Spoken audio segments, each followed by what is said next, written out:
വടാട്ടുപാറ പലവൻപുഴയിൽ മുങ്ങിത്താണ 16 പേരുടെ മൃതദേഹങ്ങൾ മുങ്ങിയെടുത്ത സമീപവാസിയായ ബിനു നിരവധി ജീവനുകൾക്ക് രക്ഷകനായി. ജീവൻ പണയം വെച്ചാണ് പുഴയിൽ തിരച്ചിൽ നടത്തുന്നതെന്ന് ബിനു പറഞ്ഞു. എന്നാൽ സർക്കാരിൽ നിന്ന് ഒരു പരിഗണനയും ബിനുവിന് ലഭിച്ചിട്ടുമില്ല. വടാട്ടുപാറയിലെ പുഴയിൽ ആരെങ്കിലും അപകടത്തിൽപ്പെട്ടാൽ രക്ഷാപ്രവർത്തനത്തിന് ആദ്യം ഓടിയെത്തുന്നവരിൽ ഒരാൾ ഇളയിടത്ത് ബിനുവാണ്. എവിടെയാണെങ്കിലും പരമാവധി വേഗത്തിൽ പാഞ്ഞെത്തി ബിനു പുഴയിൽ ചാടും. ബുധനാഴ്ചയും ഇതുതന്നെയാണ് സംഭവിച്ചത്. കിലോമീറ്ററുകൾക്കകലെ നിന്നാണ് ബിനു കുതിച്ചെത്തിയത്. മിനിറ്റുകൾക്കുള്ളിൽ തന്നെ സോളമനെ മുങ്ങിയെടുത്ത് കരക്കെത്തിച്ചു.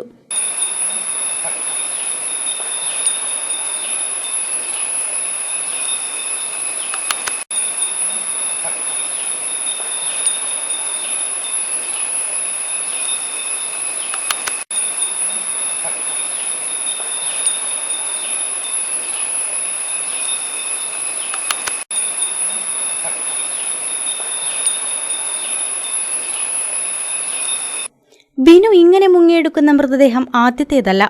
10 വർഷത്തിനുള്ളിൽ 16 പേരുടെ മൃതദേഹങ്ങളാണ് ബിനു പുഴയുടെ ആഴങ്ങളിൽ നിന്ന് മുങ്ങിയെടുത്തത്. പരിശീലനം ലഭിച്ചിട്ടുള്ള ഫയർഫോഴ്സുകാർ പോലും പലപ്പോഴും പരാജയപ്പെട്ടിടത്താണ് പുഴയുടെ തുടിപ്പുകൾ അറിയാവുന്ന ബിനു ആശ്വാസമായത്. പുഴയിൽ അപകടത്തിൽപ്പെട്ട നിരവധി പേരെ ജീവിതത്തിലേക്ക് തിരിച്ചെത്തിക്കാനും ബിനുവിന് കഴിഞ്ഞിട്ടുണ്ട്. സ്വന്തം ജീവൻ പണയം വെച്ചാണ് പുഴയിൽ മുങ്ങിത്തപ്പുന്നത്. നാട്ടിലെ ഈ രക്ഷാപ്രവർത്തകന് ഒരു പരിഗണനയും നൽകാൻ സർക്കാർ തയ്യാറായിട്ടില്ല. അതിൽ ബിനുവിന് പരിഭവമുണ്ട്. പോലീസും മറ്റുദ്യോഗസ്ഥരുമെല്ലാം ബിനുവിന്റെ പ്രാഗൽഭ്യവും സാഹസികതയും നേരിട്ടറിഞ്ഞവരാണ്. ഏകദേശം 30 അടിയോളം താഴ്ച വരുന്നൊരു വലിയൊരു കയമാണ്. ഇവിടെയാണ് ഈ 16 പേരും മുങ്ങി മരണത്തിന് ഇടയായ സ്ഥലം. ഈ 16 ബോഡിയും വളരെ എൻ്റെ ജീവൻ പോലും പണയം വെച്ചാണ് ഞാൻ ഈ ബോഡിയെല്ലാം കരക്കെത്തിക്കുന്നത്. പക്ഷേ ഒരു സങ്കടം ഒന്നുകൊണ്ട് എനിക്ക് പറയാനുള്ളത്, നാളിതുവരെ ഒരു ഭാഗത്തു നിന്നും ആരുടെ ഭാഗത്തു നിന്നും ഇവിടെയുള്ള വികാരിയച്ഛനടക്കമുള്ള ആളുകൾ എന്നെ അനുമോദിക്കുകയും അങ്ങനെയുള്ള ചില ചെറിയ ചെറിയ സഹായങ്ങളൊക്കെ ചെയ്തിട്ടുണ്ട്. അതല്ലാതെ ഇപ്പോൾ എനിക്കൊരു ജോലിയോ കാര്യങ്ങളൊന്നുമില്ല, കൂലിപ്പണിക്കാരനാണ്. ഒരു ഭാഗത്തും നമുക്കൊരു അനുകൂലമായിട്ട് സാഹചര്യങ്ങളോ അല്ലെങ്കിൽ നമ്മളെ എന്തെങ്കിലും ഒരു കാര്യം ചെയ്യാനോ ആരും തയ്യാറായിട്ടില്ല നിലവിൽ ഇതുവരെ. അത് കുറ്റപ്പെടുത്തലല്ല, പക്ഷെ ഇനിയാണേലും ഇങ്ങനെയുള്ള സംഭവങ്ങൾ ഫയർഫോഴ്സ് അടക്കം വന്നിട്ട് ഇവിടുന്ന് പരാജയപ്പെട്ട ഒരു ചരിത്രമുണ്ട്. എൻ്റെ ദൈവാധീനവും എൻ്റെ പരിചയസമ്പത്തും വെച്ചാണ് ഞാൻ ഇത്രയും നാളും ഇവിടുന്ന് ഈ ബോഡിയെല്ലാം മുങ്ങിയെടുത്തത്.